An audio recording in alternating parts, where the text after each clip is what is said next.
Boa noite, pessoal. Vamos então para mais uma aula de física, né? Hoje a gente vai começar um tópico novo, que vai ser o tópico que a gente vai abordar aqui no próximo mês, né? Provavelmente até a prova do Enem de vocês, tá? Então a gente finalizou tudo que dava para a gente ver na parte de eletricidade e também mecânica, que foi no começo do ano. E agora a gente vai ver um terceiro tópico, que é a parte de termometria, calorimetria, termodinâmica, que são tópicos também bastante abordados em vestibular, tá? Então a gente vai ver aqui os principais tópicos, os principais assuntos que envolvem esse tópico macro, né, que é a parte de termologia, tá bom? Então, a primeira parte, o primeiro bloco, né, que a gente vai estudar é o bloco de calorimetria, né? Então, vamos ver sobre o que trata esse bloco de calorimetria.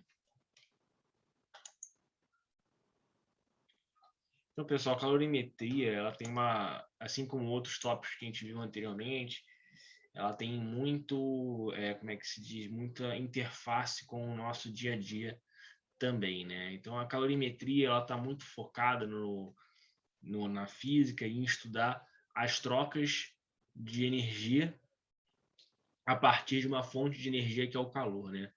Então, em geral, a gente está buscando estudar como ocorrem essas trocas de energia entre corpos, entre diferentes coisas, como essa troca de energia é realizada. Além disso, também entender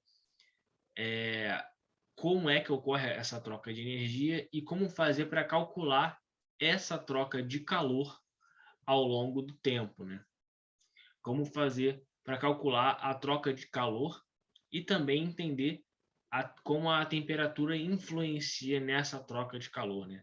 Então a gente vai estudar na parte de calorimetria, em especial, como a variação de temperatura influencia na troca de calor e como essa variação de temperatura está associada com a mudança de estado físico do sistema, né? Então são essas coisas que vão ser abordadas no curso de hoje e nas próximas aulas, tá? Então, o primeiro conceito que a gente vai abordar é um conceito de temperatura, né? Então, a temperatura, ela é uma grandeza física e, diferente de outras grandezas físicas que a gente já viu, ela tem algumas propriedades. Então, a gente viu que grandezas que a gente viu em mecânica, por exemplo, a gente viu velocidade, aceleração, a gente viu força, entre outros, né? E várias dessas grandezas que a gente viu em mecânica, por exemplo, elas eram grandezas vetoriais, ou seja, elas tinham direção, sentido e módulo. Aqui na parte de calorimetria e termologia em geral, a gente não trata muito com grandezas vetoriais, a gente trata em geral com grandezas físicas escalares, ou seja, são grandezas físicas que não têm direção e sentido. Então, temperatura é uma dessas grandezas. Quando a gente vai tratar de temperatura, a gente normalmente fala o quê? 25 graus, 28 graus e etc. A gente não tem uma direção e sentido para tratar dessa grandeza, né? Então, assim como outras grandezas fundamentais da física, a temperatura é mais uma delas, né? No sistema internacional, e isso é importante, principalmente quando a gente entrar em termodinâmica, que a gente vai entrar em breve, a unidade de temperatura do sistema internacional é Kelvin, não é graus Celsius, nem Fahrenheit, é Kelvin. A gente vai aprender a tratar, usar essa grandeza, a gente vai ver, não é muito difícil usar a Kelvin, mas é importante que a gente tenha isso em mente. Por quê? Mais para frente, principalmente em termodinâmica, todas as contas que a gente for fazer para analisar a temperatura, para analisar pressão, volume e entre outras coisas, a temperatura precisa estar no sistema internacional, que é em Kelvin, tá bom? Então vamos dar uma olhada um pouco nessas grandezas, né? nessas escalas diferentes de temperatura, né? Então a primeira escala que a gente conhece é a escala Celsius, de temperatura, é a escala mais daqui que a gente utiliza no Brasil, né? Lembrando que nos Estados Unidos, Canadá, eu acho, e na Inglaterra, acho que na Austrália, a escala usual é Fahrenheit, tá? E aí isso tem a ver com o processo de evolução da pesquisa em diferentes países, o que se adotou como convencional. Aqui no Brasil, nosso sistema que a gente usa no nosso dia a dia é o graus Celsius, tá bom? Então, ela é uma escala centígrada, com 100 divisões entre seus pontos físicos, né? Então, o que o pesquisador quis fazer para chamar de graus Celsius, né? Ele pegou 2 pontos fixos, que a gente vai ver quais são, chamou o primeiro ponto de 0, o segundo ponto de 100, e aí fez essa escala, né? Esses pontos, em geral, que a gente vai ver, são o ponto de fusão da água, ou de solidificação, né? Dependendo de como a gente está analisando, e o ponto de vaporização ou condensação da água também. Então, ele chamou 0 graus o ponto de fusão da água, de 100 graus o ponto de vaporização, que é o que a gente conhece no nosso dia a dia. Chamou isso de 0, vaporização de 100 e fez uma escala. Tá bom? Uma coisa importante, que no momento nem tão importante, mas mais para frente vai ser importante, é entender sobre que temperatura ocorre o zero absoluto. Eu não vou entrar em detalhes agora do que é o zero absoluto, porque isso tem mais a ver com termodinâmica, né? Mas o zero absoluto é uma temperatura em que todas as moléculas daquele material que você está analisando, eles atingem um deslocamento, uma velocidade muito próxima de 0. Ou seja, se você analisar as partículas daquele objeto, eles estão praticamente parados. E isso ocorre quando ele atinge o zero absoluto. O zero absoluto na escala de graus Celsius é o equivalente a menos 273,5 graus Celsius. A gente vai ver mais em detalhes o que isso significa mais para frente, tá? A segunda escala, também bastante conhecida, mas que a gente não usa no Brasil, é a escala Fahrenheit. Então, como comentei, é mais utilizado em países como os Estados Unidos, Inglaterra. E nessa escala, como é que foi feita a escala Celsius, né? Pegou 2 pontos, atribuiu temperaturas para esses 2 pontos, e a partir disso, criou-se uma escala. Na Fahrenheit é exatamente a mesma coisa. Só que no caso da fusão da água foi admitido 32 graus Fahrenheit. E o ponto de ebulição da água foi equivalente a 212 Fahrenheit. Então, essa distância entre a fusão e a ebulição é uma distância que não é de 100, como é a de Celsius, né? A distância já é um valor diferente. Se eu não me engano, 180 graus Fahrenheit, tá? E tem a escala Kelvin, né? A escala Kelvin, ela é a escala científica, né? A escala que é utilizada mais na parte de pesquisa científica, quando você quer atribuir e analisar efeitos de temperatura em diferentes processos, né? Em diferentes estudos físicos e científicos, né? Então, como é que se criou essa escala Kelvin, né? Essa escala Kelvin tinha como objetivo atribuir o zero ao zero absoluto. Então, de acordo com um experimento feito antigamente, esse zero absoluto foi atingido quando a estação térmica de átomos de hélio ficaram muito próximos do repouso. Então, quando ele chegou nesse estado, foi quando ele atribuiu aquilo ali de zero absoluto. Na realidade, como eu comentei, esse zero absoluto ele é meio que inalcançável, porque é impossível você atribuir uma agitação zero das moléculas, mas é o que é de mais próximo de zero que se consegue observar. E o que se queria fazer com essa escala é que tivesse um 0, 0 para associar à escala Kelvin. Então, o zero da escala Kelvin é o zero do zero absoluto, ou seja, quando as moléculas estão paradas. O que não é o mesmo que acontece na escala Celsius como na escala Fahrenheit. O zero da escala Celsius vai estar associada com a fusão da água, né? O derretimento do gelo. E a escala Fahrenheit, o zero vai ser um valor comum de temperatura, uma temperatura abaixo, mas que não é próxima do zero absoluto. A diferença é que uma vai estar em movimento e a outra parada? Não entendi, Ana, como assim? É porque você falou que o zero absoluto só teria que estar, ou seja, que não seria impossível de acontecer. Isso, o zero absoluto de fato, o zero absoluto de fato, ele é impossível de acontecer, porque é impossível chegar como é que se diz? Numa situação em que as moléculas fiquem paradas de fato, né? Só que experimentalmente tem um momento que eles observam a agitação das moléculas e está praticamente parado. Então esse praticamente parado é o que se atribuiu como zero. Então o zero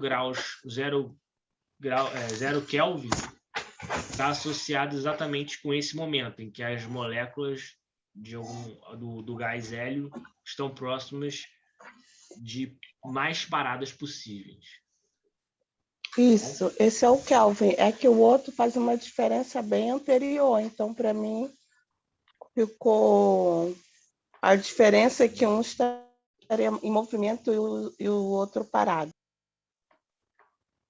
Na verdade, o que é a questão de o que acontece? A gente pode também verificar o zero absoluto na escala Celsius.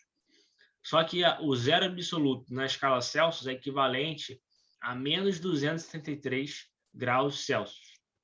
Então, o zero Kelvin ele é equivalente a menos 273 graus Celsius. Só que se queria criar uma escala em que o zero fosse o menor valor possível, que é o zero do zero absoluto. E aí que vem a escala Kelvin. Então, a escala Kelvin, a única diferença é que ela começa do zero. Ela não tem negativo. Zero é a menor temperatura possível em Kelvin. Já na escala Celsius, a menor temperatura possível é menos 273. Fez sentido? Sim, fez. Para mim fez agora. Beleza.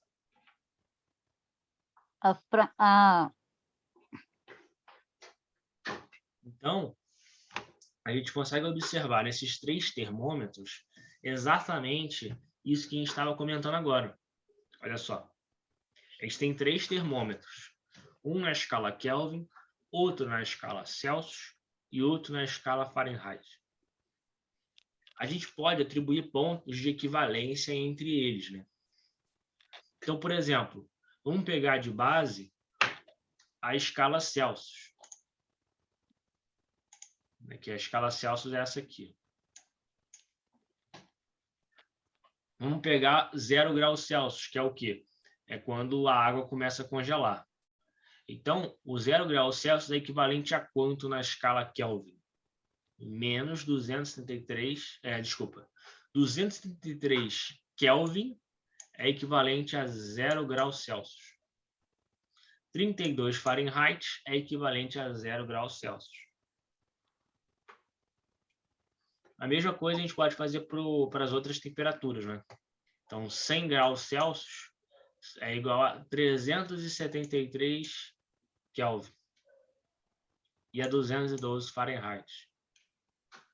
O zero absoluto, que é a menor temperatura possível, o 0 Kelvin, é equivalente a menos 263 graus Celsius e a menos 459 graus Fahrenheit. Ok? Por que os europeus utilizam mais essa 273? Na verdade, quem usa mais são os ingleses, né? Eu acho que na Alemanha usa graus Celsius também.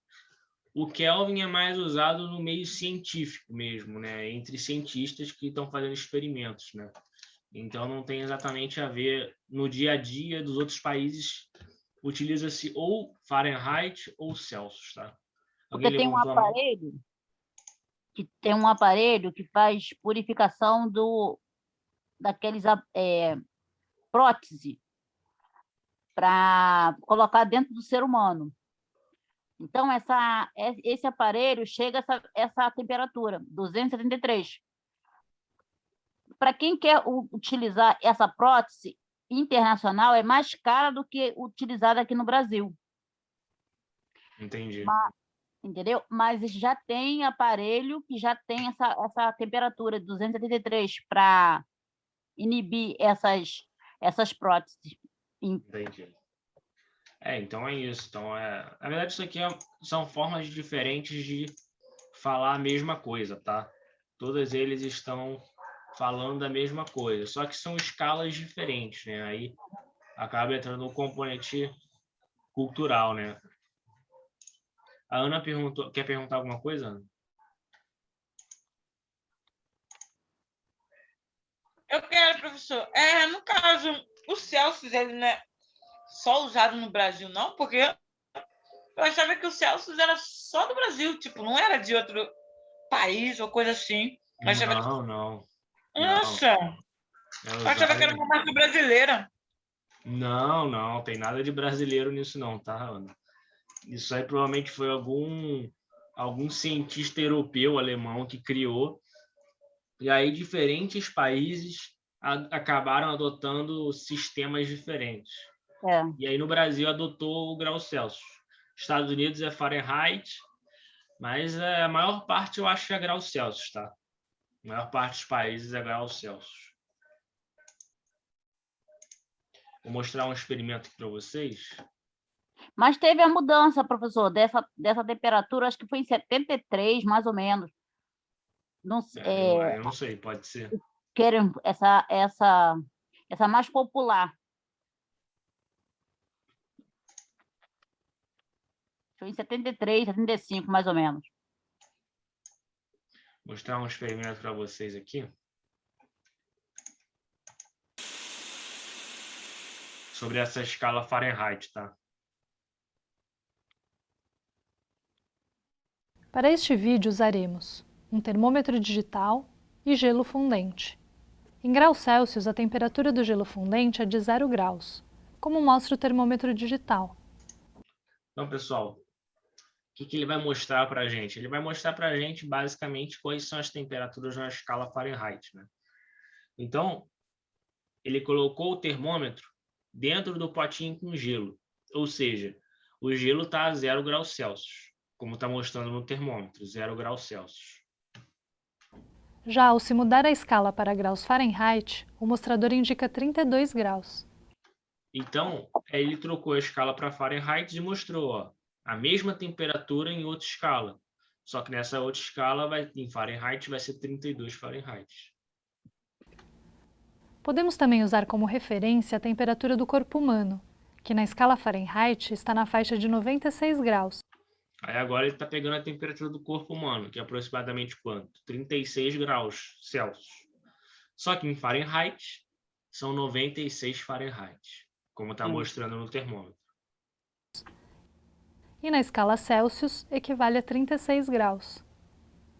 Apesar de ser uma escala com valores que parecem estranhos para nós, a escala desenvolvida pelo engenheiro alemão-polonês Fahrenheit ainda é muito usada em alguns países de língua inglesa, especialmente os Estados Unidos.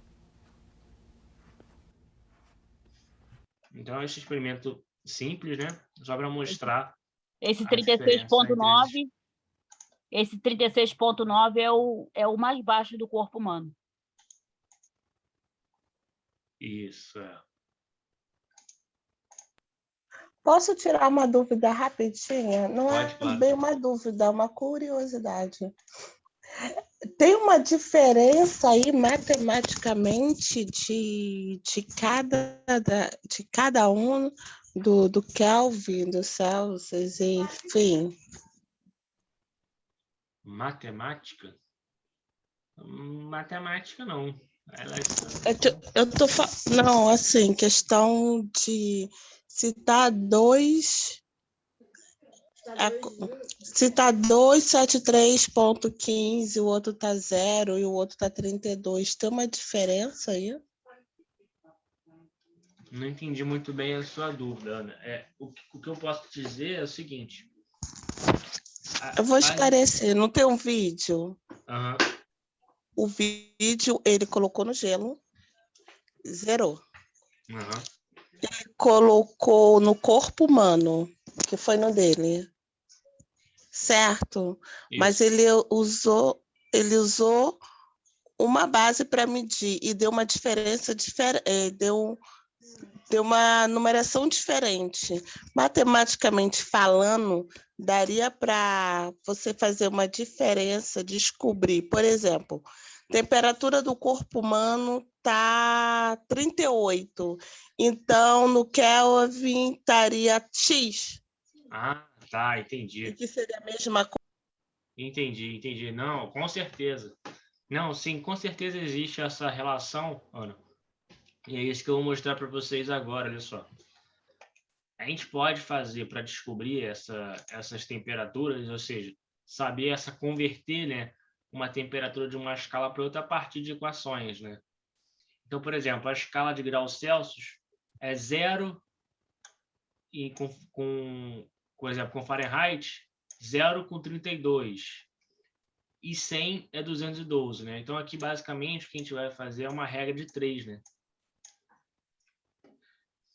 Com essa regra de 3, a gente pode fazer da seguinte forma.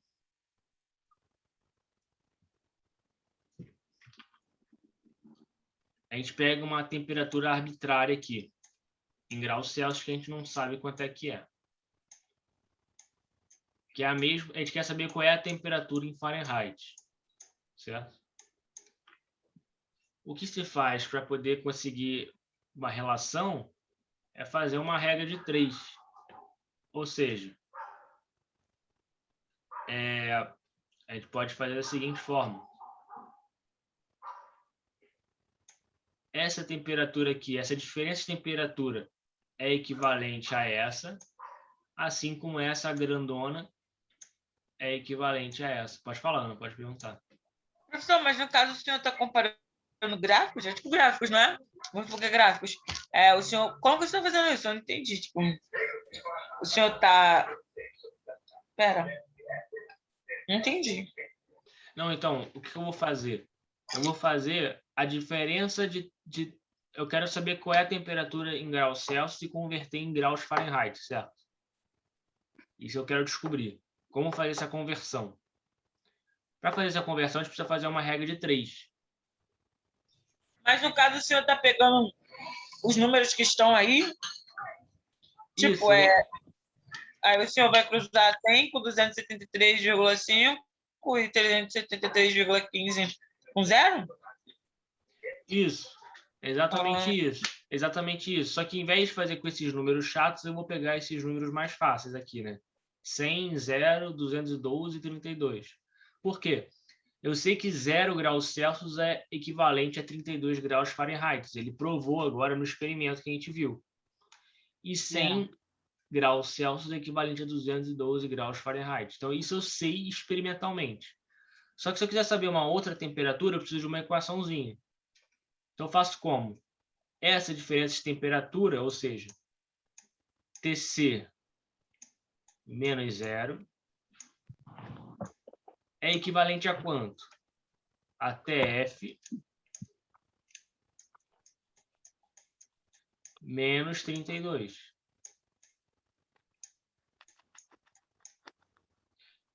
Eu posso fazer agora a mesma coisa, só que com outra escala, né? Com outra diferença de temperatura, né?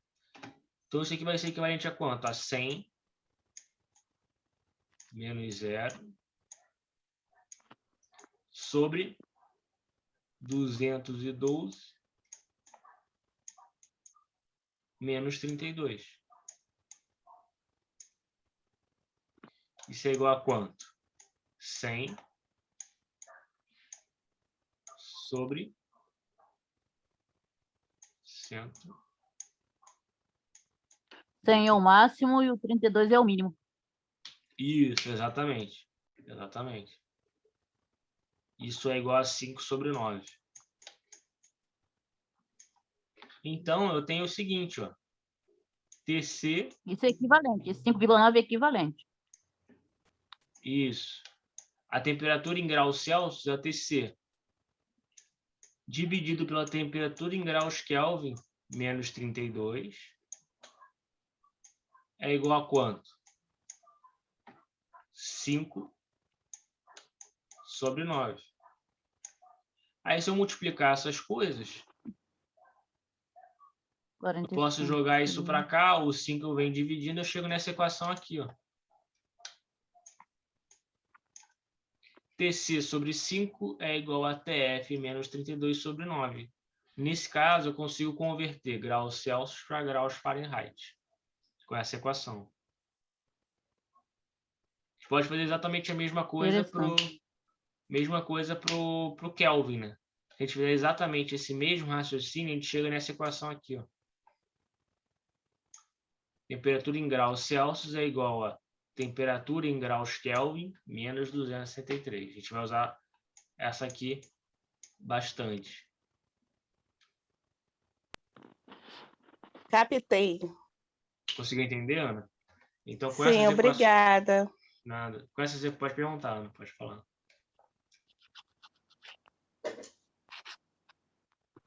Ana? Não, só estou agradecendo, sim, obrigada, que eu entendi Professor, bem agora. Não, é outra Ana, é outra Ana. No caso, o senhor...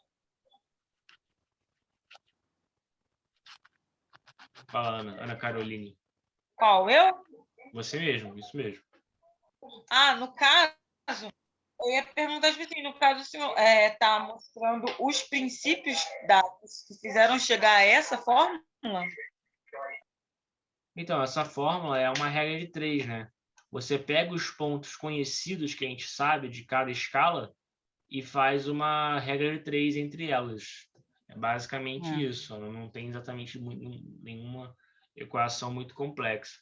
A gente pega os pontos que a gente conhece, que é 0, 32, 100 e 212, e aplica essa regra de 3, né? De variação de temperatura.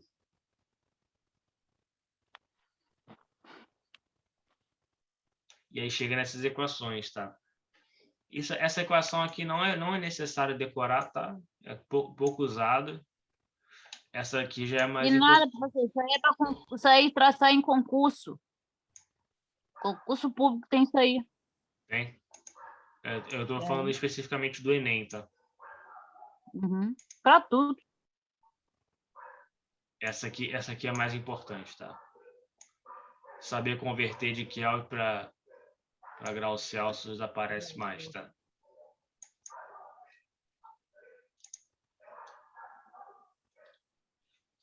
Então, pessoal, tendo essas primeiras ideias em mente da calorimetria, como funcionam esses termômetros, essas temperaturas, a gente vai agora para mais alguns conceitos importantes.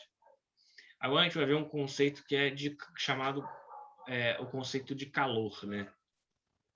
Então, uma primeira distinção que a gente tem que ter aqui é uma distinção do nosso vocabulário, né?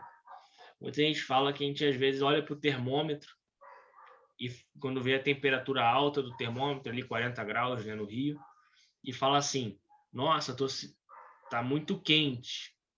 Só que estar muito quente significa ter muita energia de calor. Na verdade, o que você quer dizer é a temperatura está muito alta, porque temperatura e calor são grandezas diferentes. Tudo que a gente falou até agora é da grandeza temperatura. O que a gente vai falar agora, nesse próximo slide, é sobre uma grandeza calor, que é uma grandeza de energia, ou seja, em joule. Temperatura é graus Celsius, graus Fahrenheit, Kelvin, e calor é joule, é energia. Então tem que tomar cuidado com essas duas coisas, tá? Então, calor, ele tá a definição mais corriqueira que se diz é que é uma energia térmica em trânsito, né? Então, quando você tem corpos de diferente temperatura, ocorre uma troca de calor entre eles. O calor ele sempre vai da maior temperatura para a menor temperatura, sempre. Então, o calor, a energia, ela vai da maior temperatura para a menor temperatura, com o objetivo de fazer o seguinte: o corpo de maior temperatura, ele quer diminuir a temperatura desse corpo e aumentar a do outro corpo, com o objetivo que os dois corpos estejam na mesma temperatura, ou seja, chegar no equilíbrio térmico. Então, o equilíbrio térmico é o que promove essa troca de energia. Então, quando a gente tem corpos em diferentes temperaturas, ocorre uma troca de calor com o objetivo de estabilizar a temperatura, certo? Então, como é que ocorre essa troca de calor entre corpos diferentes? É aí que entra um detalhe importante. Por quê? Existem diferentes formas de acontecer troca de calor. 3 formas principais, em especial, que são 3 formas que a gente vai ver agora. 3. Então, sabendo desse conceito, que o calor ele vai do corpo de maior temperatura para o de menor temperatura, esse calor ele é transmitido de 3 formas diferentes: condução, convecção e irradiação. Então, essas são as 3 formas de transmissão de calor. Certo? É aí que tá. Esses conceitos são importantes. A gente precisa entender bem esses conceitos. Ok? Como é que ocorre a transmissão de calor dessas 3 formas? Isso que a gente vai ver agora: condução, convecção e irradiação. A primeira forma, que é a forma assim, um pouco mais simples, é a condução. A condução ocorre por contato entre superfícies. Ou seja, se você pegar uma placa de metal e aquecer no fogão de casa, ou seja, você vai aquecer a chaleira, certo? A chaleira, em geral, ela é metálica, né? Os metais, eles são, em geral, excelentes condutores de calor. Então, se você aquecer a chaleira no fogão, se você encostar a mão na chaleira, você vai se queimar. Por quê? Ele conduz o calor muito bem. Então, a condução de calor é a condução por contato mesmo. Então, um corpo aquecido vai conduzir o calor ao longo do seu corpo. Então, se você pegar a chaleira, esse exemplo da chaleira acho que é o mais fácil da gente pensar, é o seguinte: se você aquece a chaleira ela aquece muito rápido, porque ela conduz muito calor. Então, todo o corpo dele começa a aquecer por causa do fogo que está aceso no fogão, certo? Então, isso é condução de calor. É uma condução por superfície, né? Ela vai se propagando em algum meio. E esse meio, no caso, é ali o metal da chaleira. Então, condução é isso. É a condução de calor em um meio físico, né? Então, tem essa forma, que é uma forma clássica da gente observar a condução de calor, tá? Uma segunda forma de transmissão de calor é a convecção. A convecção, ela é bem diferente da condução. Na convecção, esse jogo, né, essa transmissão de calor ocorre por formação de correntes de convecção de fluidos ou de ar. Em geral, a gente pensa em ar, né? Então, como é que a gente consegue observar a convecção de calor? Eu acho que o principal exemplo da convecção de calor é o ar-condicionado. Como é que ocorre essa troca de calor. Se você ligar o ar-condicionado, começa a haver uma diminuição da temperatura do quarto ou do carro, dependendo de onde é que você está. Por que isso acontece? Ele começa a inserir dentro do cômodo um ar frio, com uma temperatura mais baixa. E assim, ele começa a criar uma circulação de ar dentro do cômodo ou do local que você está, devido à presença desse ar frio. Como o ar frio ele é mais denso, ele é mais pesado, ele em geral ele tende a descer, porque ele é mais pesado. E o ar quente, como ele é menos denso, ele tende a subir. Então você está ali dentro de um cômodo que está calor, que está quente, né? Está com uma temperatura alta, e você quer diminuir a temperatura, você liga o ar-condicionado, que ele vai promover uma circulação de ar no local. E assim consegue diminuir a temperatura do local, porque ele começa a criar a circulação do ar mais fresco, né? Do ar mais frio. Então, esse caso clássico faz a gente lembrar da situação em que qual é a melhor posição para colocar um ar-condicionado, né? Então, o ar-condicionado ele fica melhor posicionado quando ele está posicionado no alto. Ou seja, o ideal não é posicionar o ar-condicionado na parte de baixo. Por quê? O ar-condicionado ele libera um ar frio. O ar frio ele é mais denso, mais pesado. Então ele tende a descer. Se o ar-condicionado já está na parte de baixo, ele não promove uma circulação de calor tão efetiva. Ou seja, ele vai esfriar a parte de baixo do local, mas a parte de cima vai continuar quente, porque a parte de cima sobe devido ao ar quente. Então a circulação de ar, de fluido, né, ocorre de forma mais eficiente quando tem o ar-condicionado lá em cima. Que quando ele começa a liberar ar, o ar frio ele tende a descer. E aí o ar quente sobe e assim cria uma circulação de ar por convecção. Então a convecção de calor está sempre associada a isso, a uma troca, a um movimento de ar dentro de um local ou dentro de algum processo. Fala aí, Ana, você levantou a mão? Professor, eu ia perguntar, o senhor citou o exemplo da panela de pressão? Eu citei, mas eu citei no caso da condução, né?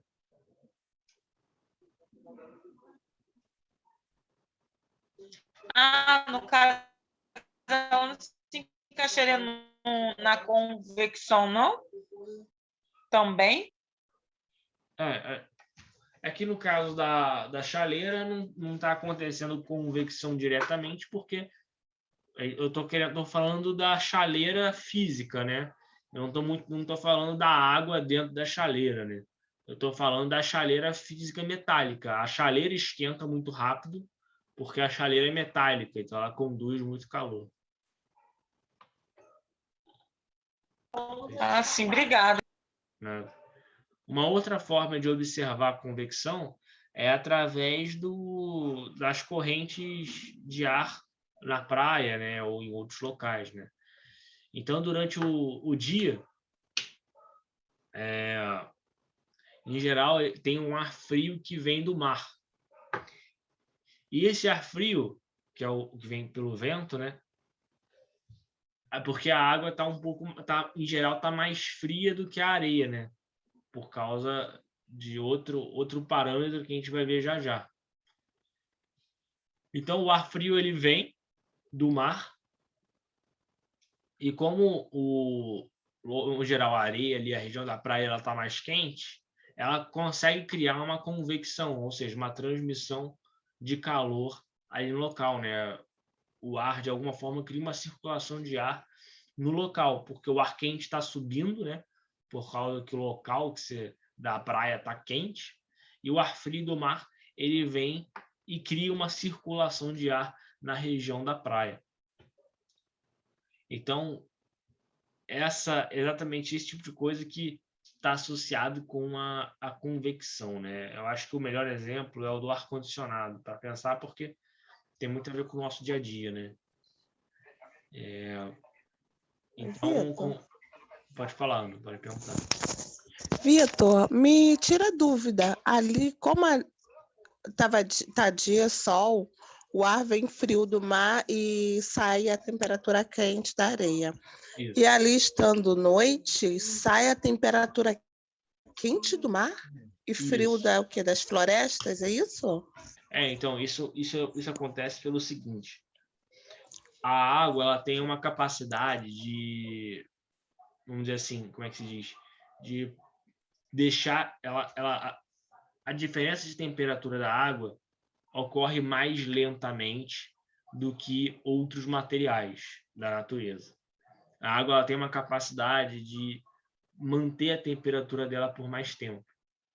Então, o que acontece? Quando está de dia, está com sol, a areia, o chão, a casa, as coisas, elas aquecem muito rápido, porque a condutividade térmica é muito baixa desses materiais normais, né? A água não.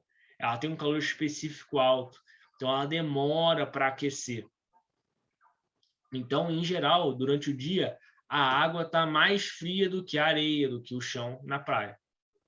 Durante a noite, ocorre o contrário. Por quê? A água ela foi aquecendo devagar ao longo do dia. E aí, quando chega a noite, acontece o contrário. A água, em geral, pode estar mais quente do que o vento que está a região da praia, né? Então, acontece o contrário. A praia está mais fria do que a água. E aí ocorre o contrário. A brisa de ar frio ela vai em direção à água e o ar quente da água que sobe. Então, o giro de energia, o giro de ar, ele muda dependendo se está de noite ou está de dia. É mais ou menos esse raciocínio. Entendi. Acaba tendo um resfriamento da água. Exato, durante a noite. Entendi. E aí a convecção, o giro de energia de calor é diferente. Se é de dia ou se é de noite. Isso muda, né?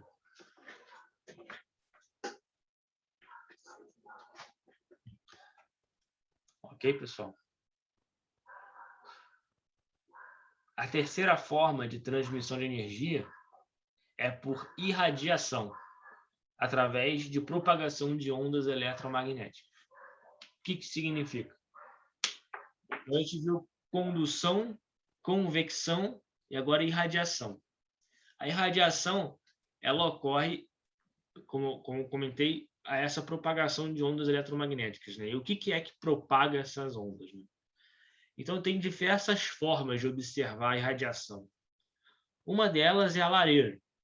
Se você chegar próximo de uma lareira, sem encostar no fogo, você começa a sentir o calor. Por quê? O fogo, a lareira, ela está numa temperatura muito elevada. E aquele fogo começa a irradiar ondas de calor em volta dela, em volta dele. E aí você consegue sentir o ar quente vindo em sua direção por causa da lareira. A mesma coisa acontece entre o Sol e a Terra. O Sol está muito quente e ele irradia uma onda eletromagnética. Essa onda eletromagnética propaga, além de luz, né, da parte das ondas eletromagnéticas, também propaga energia térmica, que aquece a Terra. Então, a irradiação está associada com esse fenômeno, né, que é a propagação de ondas eletromagnéticas que também propagam energia térmica para algum outro local, próximo ou não.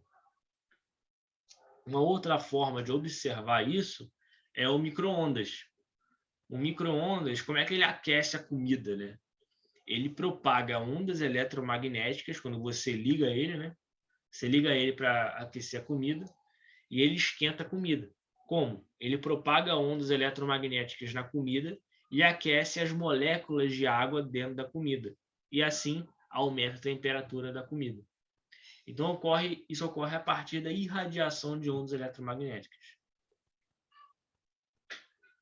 Alguma dúvida?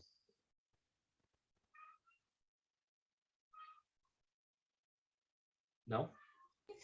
A irradiação pode ser também pelo calor humano? Pode, né? Porque transmite calor. Exatamente, você já respondeu. Se uma pessoa. Exatamente. É porque é mais difícil você sentir do outro corpo de outra pessoa, porque a gente não vai irradiar tanta energia térmica assim. Mas pode acontecer, a pessoa estar aquecida por algum motivo, né? Estava em algum lugar muito quente, você sente que perto dela que ela está bem quente.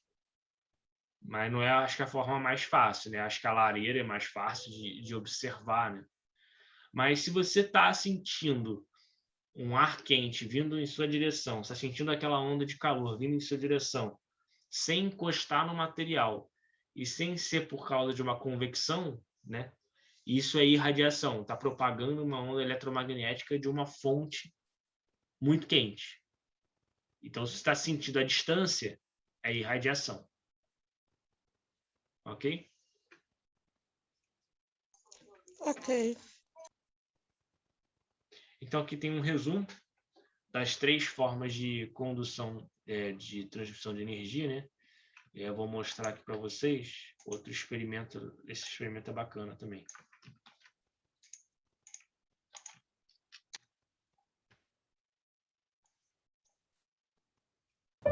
The rocket equation, it's a beautiful thing. No astronaut.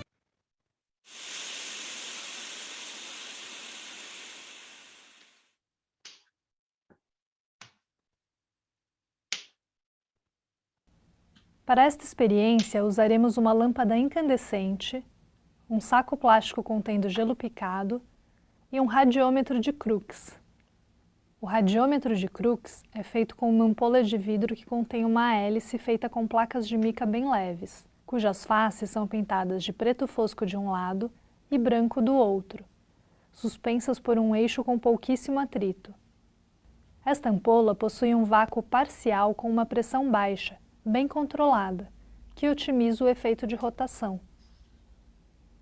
Ao ligarmos a lâmpada incandescente, se inicia uma transmissão de calor por irradiação, que irá aquecer as placas da hélice do radiômetro. Por ser praticamente um corpo negro, a parte pintada de preto fosco absorve mais a radiação do que o lado branco, que reflete a maior parte da radiação emitida pela lâmpada. Absorvendo mais energia, o lado preto se aquece mais, aumentando a sua temperatura. O aumento de temperatura provoca aumento da agitação térmica do ar rarefeito próximo da superfície da placa, aumentando a sua pressão. Como do outro lado, pintado de branco, a placa não se aquece tanto, haverá menor agitação do ar em suas proximidades. Desta forma, haverá diferença de pressão do ar nas proximidades das superfícies pretas e brancas. Então, para um detalhe para explicar para vocês, esse equipamentozinho que está dentro da lâmpada, né? Ele tem os materiais que estão um pintado de preto de um lado e outro pintado de branco do outro lado, né? Quando ele acende a lâmpada, a gente nota que começa a girar esse negocinho dentro, né? Por que isso ocorre? Quando a gente liga a lâmpada, é uma lâmpada incandescente, né? Ela emite muito calor. Por quê? A gente está emitindo calor por irradiação. Então, se a gente estivesse próximo da lâmpada, a gente sentiria a nossa pele, a gente sentiria o calor na nossa pele, porque a lâmpada está ali aquecendo o ambiente em volta dela, por irradiação, que a gente acabou de ver, que é a da lareira.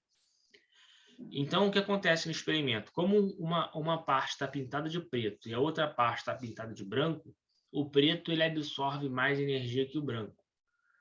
Então, a face preta ela fica mais quente que a branca. E essa diferença de temperatura de uma face para outra promove uma diferença de pressão no ar ali em volta das faces, o que faz girar, né, essa paletinha.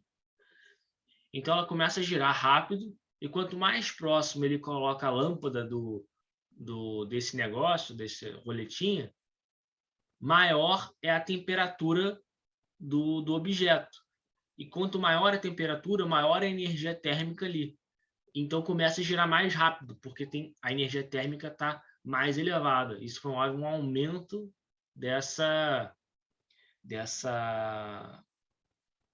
aumento da temperatura ali dentro. Então, é isso que faz girar o objeto, né? Que produzirão a força que fará girar a hélice, o que pode ser observado pelo sentido de rotação da hélice, que se dá do lado escuro, onde há maior pressão do ar, para o lado branco, onde há menor pressão. Então, ela gira no sentido, nesse caso, seria um sentido do preto para o branco. Por quê? A pressão em volta da parte preta é maior do que a pressão na parte branca. Por quê? O preto absorve mais calor, então ele está absorvendo mais calor irradiado pela lâmpada, fazendo girar no sentido do preto para o branco, do branco, preto para o branco.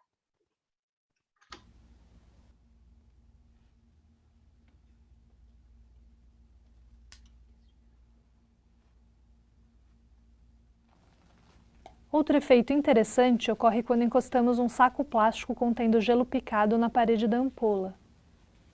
Levando-se em conta que o gelo se encontra numa temperatura mais baixa que o ambiente e que a ampola tende a absorver mais calor do que emite para atingir o equilíbrio térmico, e ainda que um corpo negro também é um bom emissor de radiação, o lado escuro das placas emitirá mais radiação infravermelha do que o lado branco. Assim, o lado escuro se resfria mais rápido do que o lado branco, ocorrendo o fenômeno contrário ao do aquecimento, fazendo então com que a hélice do radiômetro gire para o lado contrário. Então, nesse caso, quando ele está com gelo ali no equipamento, ocorre o inverso. Por quê? O preto, ele também tem uma condução térmica, ele também vai irradiar energia, ou seja, ele quer liberar calor com o objetivo de atingir um equilíbrio térmico com o gelo, né? Então, o preto ele vai tender a diminuir a temperatura, ou seja, liberar calor. Então, o preto ele vai tender a diminuir a temperatura mais rápido que o branco. Então, a temperatura na face preta agora vai ser menor do que a temperatura da face branca, que era o contrário do outro experimento. No preto vai estar com uma menor temperatura que o branco. Aí, nesse caso, a hélice vai girar do sentido contrário, porque ela gira no sentido de maior para menor temperatura. Só que, nesse caso, o branco está com maior temperatura, porque o preto vai liberar calor de forma mais eficiente do que o branco, por causa do gelo. Então, esse aqui são um experimentozinho para a gente ver um pouco esses fenômenos da irradiação, né? Queria mais mostrar aqui nem tanto a parte do preto e branco girando. Eu queria mais mostrar o fenômeno da irradiação de calor, mostrando como a irradiação de calor ocorreu tanto no caso do gelo quanto no caso da lâmpada. Vitor, Pode perguntar. me explica uma coisa. Por que a cor, principalmente a preta, ela capta mais energia e também se favorece para se resfriar mais rápido? Exatamente. Por quê? Essa é uma excelente pergunta. Excelente pergunta. Só que, Ana, eu não vou te responder isso agora, porque a gente vai ver isso. Isso a gente vai ver já em breve. Poxa, Desculpa, mas é porque isso é um fenômeno de outro assunto, que é a parte de ondas. E é um outro fenômeno. Não tem a tá ver bom. Tá bom? Porque Mas isso o branco é um campo neutro, né? Então, o branco ele é a soma de todas as cores. E o preto Ele não é neutro? Na verdade, o branco ele é a soma de todas as cores, né? O branco são todas as cores juntas. E o preto é a ausência de cor. E aí, devido a um Jura? fenômeno... Juro, sim. Então, o preto, ele tem a tendência... Como ele não é nenhuma cor, ele é a ausência de cor. E o branco são todas as cores. Então, o preto, devido a um fenômeno de ondas, que a gente vai ver, ele tende a absorver tende a absorver todo tipo de emissão de onda, de cor, né? E de calor. Por quê? O calor é uma onda eletromagnética e ele tem lá faixas de cor e tal. O preto, ele é nenhuma cor. Então, ele tende a absorver qualquer tipo de onda desse tipo. Como ele não é nenhuma cor, ele vai tender a absorver qualquer tipo de onda que propague na direção dele. Então, ele vai tender a absorver mais calor. Por isso que quando você está na rua com uma camisa preta, você sente que está mais quente se você tivesse com uma camisa branca. Por quê? A camisa branca são todas as cores. Então ele tende, né, a refletir as ondas de calor do que o preto. O preto vai tender a absorver mais e o branco Então, tende a refletir. Tá, então deixa eu ver se eu entendi. O preto, pelo fato dele não ter uma definição de cor, ele é uma bússola que capta toda a energia, tanto do calor quanto do frio. Exatamente isso. Então, como o preto ele tende a absorver mais, ele vai tender a absorver de forma mais eficiente que o branco. Então, no caso da onda quente, ele vai absorver de forma muito mais eficiente que o branco. E ele vai ficar mais quente que o branco. No caso do frio, na onda de calor frio, do caso do gelo, ele vai tender também a absorver melhor que o branco. Então, ele vai ficar mais sempre ter frio que o maior branco. energia, né? Não entendi? Ele sempre vai ser o maior que tiver energia.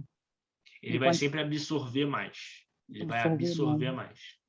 Mas isso é um fenômeno. Isso aqui eu mostrei, né, para a gente entender um pouquinho dessa parte dos experimentos, mas isso não tem exatamente a ver com o que a gente está vendo agora. Isso tem a ver com ondas, tá? Então aqui foi uma mescla das duas coisas. A gente vai ver com calma esses fenômenos mais para frente de ondas, né? Essa relação das cores e tudo mais, né? Mas o preto é o que mais absorve porque ele é nenhuma cor, ele é ausência de cor. E o branco é o que mais reflete, porque ele é a soma de todas as cores. Então, esse é um fenômeno, um conceito importante que a gente também vai tratar mais para frente, tá bom? Não sei se deu para responder aí, Ana, mas a gente vai ver mais detalhes com mais tempo. Não, tranquilo, deu para entender bastante. Beleza? Obrigada. Pessoal, nada. Para a aula de hoje é isso, tá? E aí semana que vem a gente continua.